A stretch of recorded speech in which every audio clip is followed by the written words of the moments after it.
大家好，我是路灯，这里呢是每一个山西人一生一定要来一次的地方，也是每一个外地游客来太原旅游一定要打卡的地方。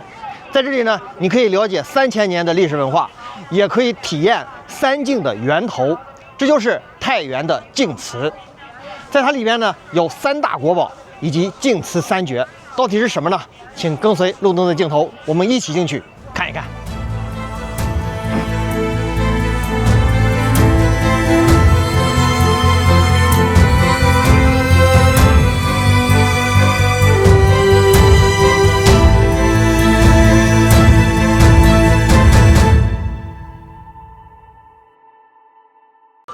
这就是晋祠的入口。我们在网上预订了门票。这个晋祠是分为晋祠公园和晋祠博物馆。这个晋祠公园呢是免费的，而那个晋祠博物馆呢是收费。晋祠博物馆是每个人80块钱。穿过金水桥，在我们面前呢就是到了真正的晋祠。游客还挺多的。晋祠呢，现在是晋祠博物馆，属于国家的1级博物馆。晋祠始建于北魏前，约1500年前，为纪念周武王次子、晋国开国诸侯汤叔禹而建。现存宋、金、元、明、清历代建筑100余座，以宋代的圣母殿、鱼沼飞梁和金代献殿为核心，其宋代的彩塑、千年古柏以及十字形的古桥均为国宝。被誉为中国古建园林的活化石和山西历史文脉的源头之一。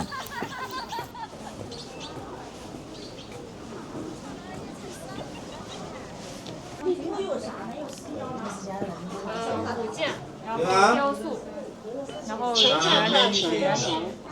我们现在进了晋祠了。进了晋祠，我们首先看到的呢，就是一座楼殿。它上面写的是三晋民权。大家看这个楼殿的造型，如果你看过《西游记》的话，就可以在影视剧上看到孙悟空和二郎神斗法，孙悟空变成了一座庙宇，那么就是这个建筑，看2个圆圆的大眼睛，中间的门像一张大口。其实呢，它是一座戏台。我们这个位置呢，看到的戏台呢是它的背面，其实在那面是正面。因为在这个晋祠里边，包括一些山西的庙宇里边呢，它这个戏台都是冲着神像的。它这个它一般那个在过节过庙的时候呢，他请戏班子唱戏，其实他不是唱给凡人的，他这个戏呢是唱给我们的神的，也就是我们主位上供奉的这些神像是唱给他们的。所以我们看到的这个呢，它其实叫水镜台。在水镜台的前面呢，也是有2只铜铸的石狮子。这个水镜台呢，创建的年代不详，明万历元年，清道光24年重修了，然后集中了中国古代建筑殿台楼阁4种风格。水镜台的匾额呢是晋祠3大名匾之一，被誉为秀丽之笔。水镜2字呢取自《汉书·韩安国传》，清水明镜，不可以行陶。水镜就来源于这儿。我们继续往前走吧。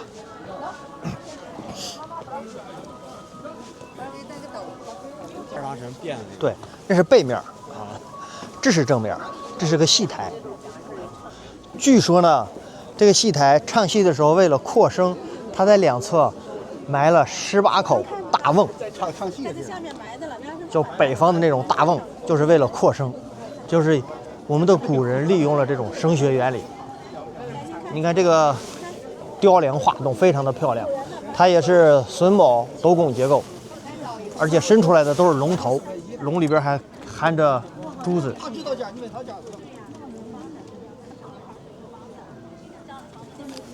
这个就是水镜台的正面，我们看到那儿一个水镜台3个字。这呢就是晋祠3大匾额之一。他是乾隆大帝，他的书法老师杨二爷所写。他还多少哈？我们要过去呢，要走过这座桥，这座桥呢叫会仙桥。它是明代的一座石桥，又称是金人桥，位于水镜台的西面。相传呢，在某年4月14，明代的翰林罗洪贤与仙人在桥上相会，所以叫会仙桥。桥长是6米，宽3米，桥面中部凸起，东西各有台阶数节，南北有石栏维护，两侧有题字。桥东原立有2个石柱，刻有军民人等至此下马，禁止桥西乔木钢吊，就是不管是军人还是民间的人来这儿必须要下马，也就是文官下轿，武官下马，禁止在桥西钓木钢钓，就是你不能伐木，也不能钓鱼。因为年久呢，这个桥的护栏呢已经有些风化了，所以它呢用了玻璃把它维护起来了。看桥下是流水潺潺。这个桥特别古朴，桥上边也雕有花纹，但是由于它风化了吧，它不是太明显。哇，来晋祠的游客还很多呀，所以可以看出这儿非常受欢迎。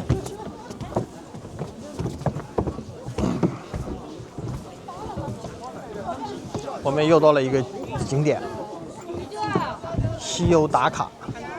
曾经《西游记》这个电视剧呢，曾经在这里边取景过，有86版的《西游记》。这儿呢就叫金人台，以前呢叫莲花台。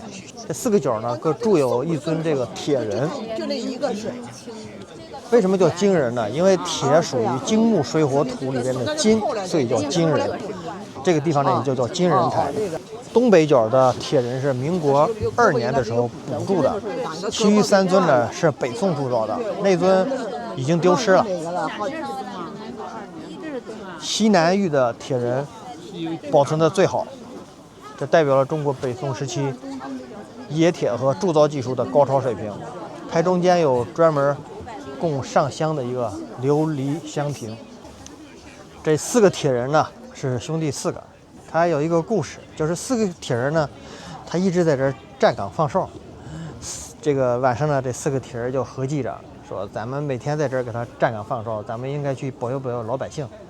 然后一个兄弟说呢，据说黄河上游老是发大水，我们可以去那儿镇守这个黄河。然后兄弟们就要去，去的时候呢，被老和尚给发现了。老和尚发现了呢，就打了一个铁人的胳膊，哎，所以那个铁人呢就缺了一个胳膊，然后敲了一个铁人的腿，所以这边这个铁人呢就缺了一根腿。然后最后呢，这是个老二，跑到黄河边了。跑到黄河边呢，黄河边有一个老大爷，白胡子老头吧，说，你要干啥？他说我去去那儿镇守黄河，然后防止它这个泛滥发灾。后来老头说，你要不是铁人，你怎么能去呢？哎，一语道破天机，猜出来他是个铁人了，然后他就给掉到黄河里边了，从此这个就没有了，所以就剩了3个。后来在民国2年的时候就补了一个，所以这个呢就是在民国2年的时候补了一个铁人，而其他3个呢都是真正的北宋的铁人。所以你看铸的这个铁人也都非常的威武，形象也非常的逼真。对，所以你比较来说，还是北宋的看的要好看一些，是吧？所以也代表了当时我们北宋的冶金和铸造水平。我们看到的这上边写的字是对月，这个地方呢叫对月坊。而上面这个牌匾呢也是晋祠3大名匾之一，也就是我们看到的第2块非常精彩的匾额。这个对月坊呢，其实为了纪念圣母的功德建的一个坊，是建于明万历4年，也就是公元1576年，很漂亮，很古朴。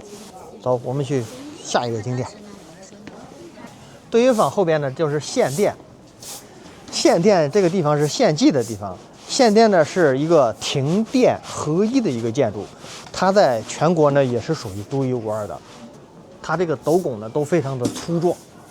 它是建于经大定8年，也就是公元1168年，为祭祀时称列贡品的场所。面阔是3间，净省2间。我们中国现代的建筑学家梁思成呢，说它是量身简单轻巧，不弱不废，故能经久不坏。全部所呈现象颇为灵巧豪放。这是我国现存有明确纪年最早的县殿，为晋祠3大国宝建筑之一。过了县殿以后，这儿有一座桥，叫余兆飞梁。这个创建年代不详，最早呢建于北魏李道元水晶柱。现存的这个实物呢是建于北宋，桥面呈十字形，东西平坦，南背下折，视之如鸟之双翼。余兆为净水，第二泉源，飞梁就是兆上的石桥。梁思成说，此是石柱桥，在古画中偶见，实物则仅此一孤立，迅为可贵，为晋祠3大国宝建筑之一。这就是我们看到的第2座国宝建筑了，它也被称为我国最早的立交桥。我们看一下这座桥，穿过余兆飞梁，就是晋祠里面3宝之一圣母殿。圣母殿呢是建于北宋天圣年间，是为了纪念晋国开国诸侯汤叔虞的母亲义姜而建的。义姜呢就是姜子牙的女儿，她又被称为圣母。这也是晋祠的3大国宝之一。上面有许多的匾额，这个颜色已经褪去了，说明年代也很久远了。同时呢，我们看到在它的前面的柱梁上呢有几条龙，1、2、3、4、5、6、7、8条龙。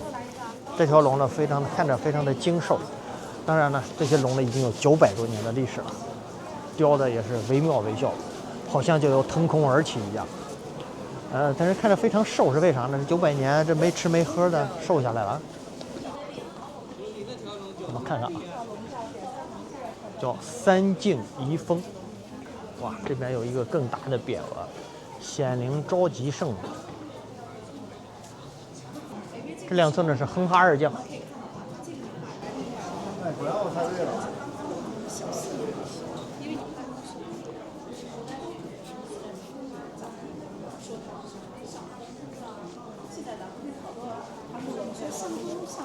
它实际上是从中国传去的。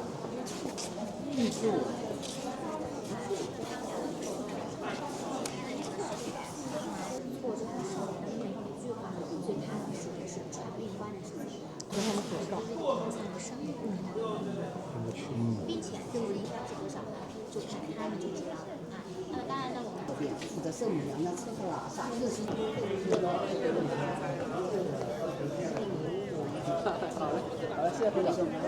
哇，这就是宋代的塑像，1比1比例雕塑的。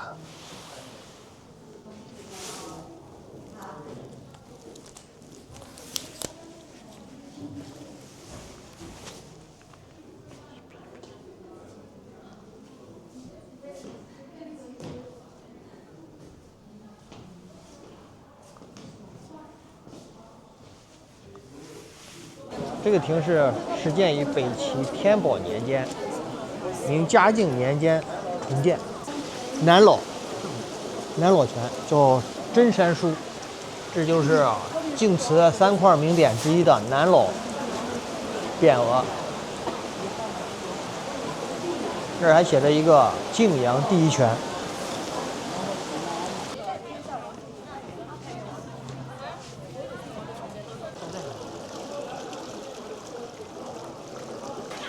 这个汹涌的泉水呢，这地方就是泾水。太原呢古称泾阳，山西呢又简称晋，所以都跟这个泾水有关。我们经常说3晋大帝，3晋是怎么来的？就是赵、韩、魏3家分晋。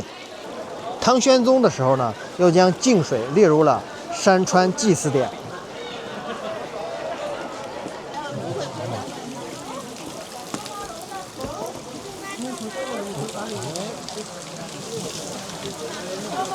哇！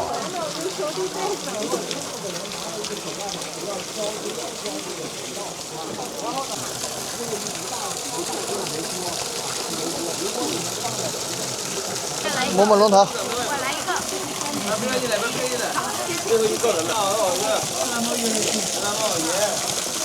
甜的啊，甜的。快来都来喝一点吧。哎呀，尝尝那个水还挺好喝啊。好喝，啊，甜的。你去喝一个吧。我不喝，尝一口吧。喝了以后肠胃就好了。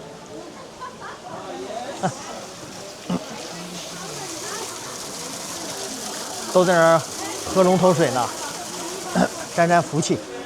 哇，这个环境特别好。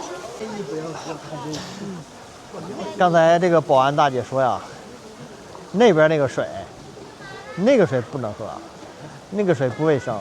然后在这儿呢有一个水卫生，这个水是泉水的泉眼出来的水，可以喝。我带大家看看啊。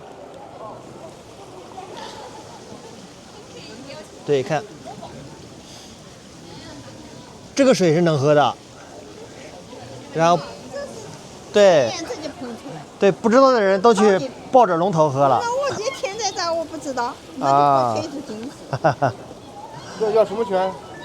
在大殿的左侧呢，有一棵古柏树，它呈一种倾斜的状态，这也是净慈三绝之一，周白。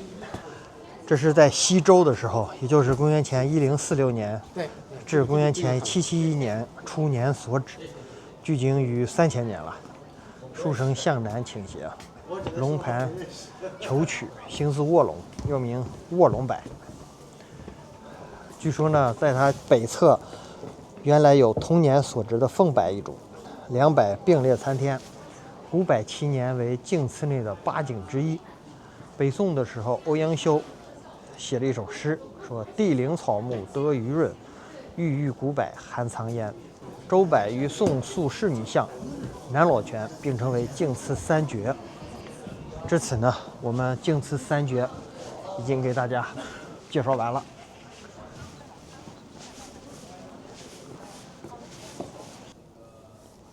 咪咪，你怎么那么好看呢？跑了。这是今天为大家介绍的净慈，里边藏着3大国宝，还有净慈三绝，你都知道是哪一些了吗？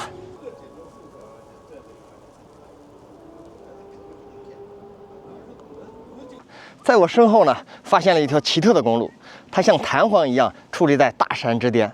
它为什么是这样的一种造型呢？我们一起去看一看。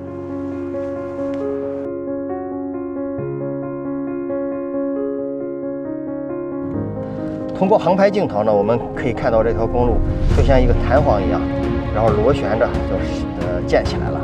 然后在这条路上呢，有许多的骑行爱好者。通过这些标牌呢，我们也看到这写的是西山旅游改线2号桥，它说的就是这个。这也是现在太原市一条非常出名的网红公路。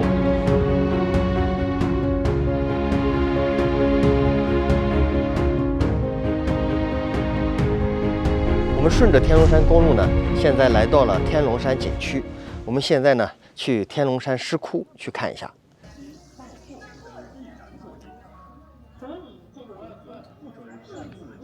进了景区以后，顺着石阶而下啊，这有一个阁楼，建在半山腰上，它上面有一个匾是云霞万色。这个建的位置还非常好，在半山腰，然后往下边看呢，山色非常的漂亮。这是一个什么阁楼呢？这有一个石碑啊，它是北齐的神武皇帝高欢避暑宫遗址。当年呢，北齐的皇帝高欢在这里建了一个避暑行宫，这是在他的遗址上又重新建了一座阁楼。这座阁楼也是飞檐斗拱啊。这是木头吗？是木头吗？不像是啊，这不像是木头铸的，这应该是水泥仿木的。这皇帝真会选地方啊！月朗九霄，这是新建的一个古色古香的一个仿古建筑。看，从它这儿往下看呢，这个山色也很漂亮。在对面的山上，这儿有一座白龙洞。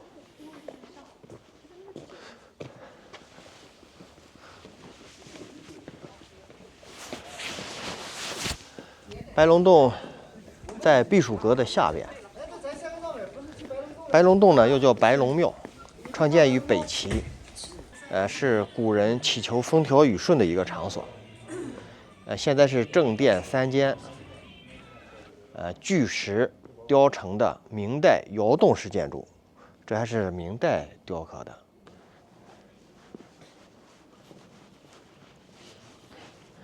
啊，这全是石头的。这个门口不高，我这1.8米的身材还得弯下来。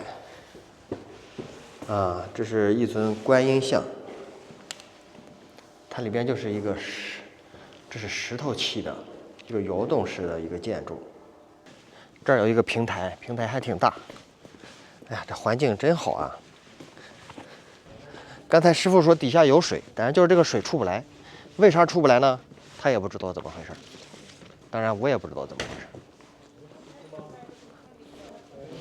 好吧，我们继续往下走吧。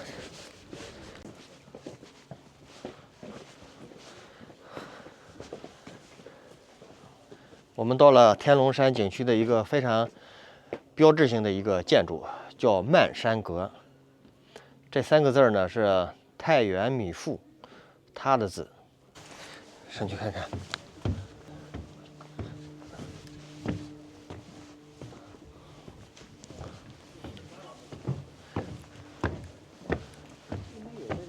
漫山阁旁边有许多的石龛。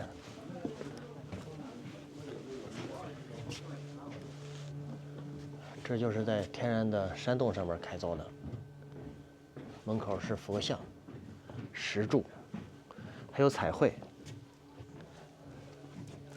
这是著名的天龙8景之一——佛阁停云。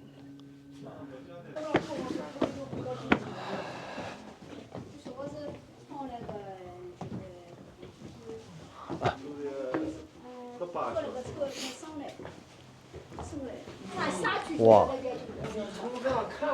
这个阁楼里边是佛像啊，雕塑。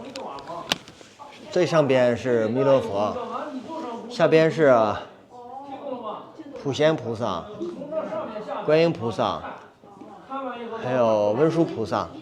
漫山阁呢是天龙山的标志性建筑，现在的建筑是1980年代仿明式重建，3层4檐。高耸入云，阁内分层供奉的是8米的唐代释迦佛、8.8米11面观音和文殊普贤彩塑，均为唐代的雕刻珍品，其历史可追溯至北汉，明朝建高阁护佛。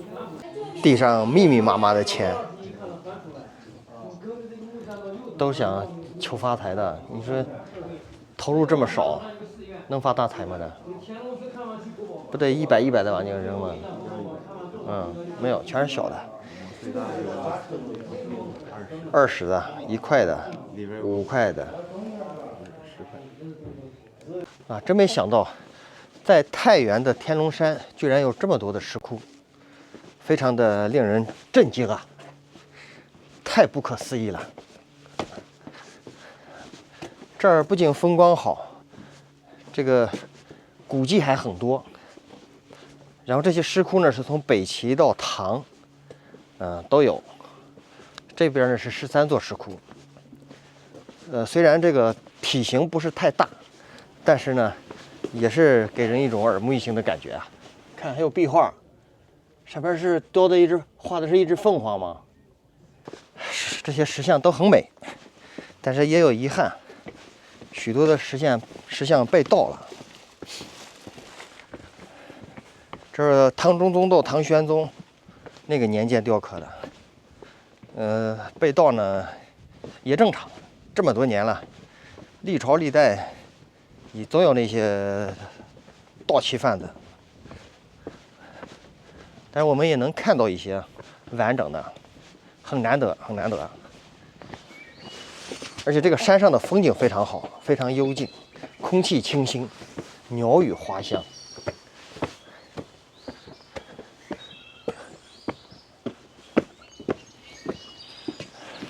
我们往前边走走，前面还有石窟。我们刚才看了西峰的石窟了，我们现在呢去东峰石窟。看一下，也非常的期待。哎呀，这是西峰石窟怎么着封了？这花钱了，这还让看不全啊！你这整的，这边不能看了，这边12个窟呢，啊，这边的还挺好，保护的比较完整。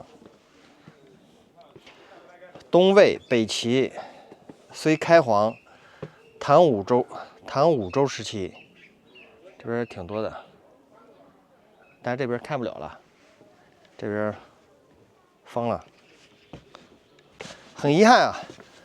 这个东风石窟看不了了，现在里边不知道做什么，围起来了，不让进了。不过我们这个中国的景区呢，好是好，但是服务还需要提升啊。问工作人员也不声不吭的，也不搭理我们。你行不行？怎么回事？你跟我说一声。问他几声不说话。哎呀，很遗憾啊。有机会我们再来吧，再看看东风石窟。哎，景点是好景点，就是软服务、软实力需要提升啊。看，在我身后就是漫天阁了，在我身后就是漫山阁，就建在半山腰上。他们建漫山阁就是为了保护那3尊唐朝的雕塑，看着也挺危险啊。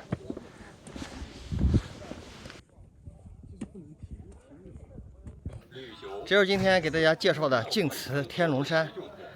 不同的风格，净慈是以历史文化为主，而天龙山呢就是以自然风光和石窟为主，非常的美。然后今天就为大家介绍到这里吧，谢谢，拜拜，欢迎订阅路灯旅行，我们下期更精彩。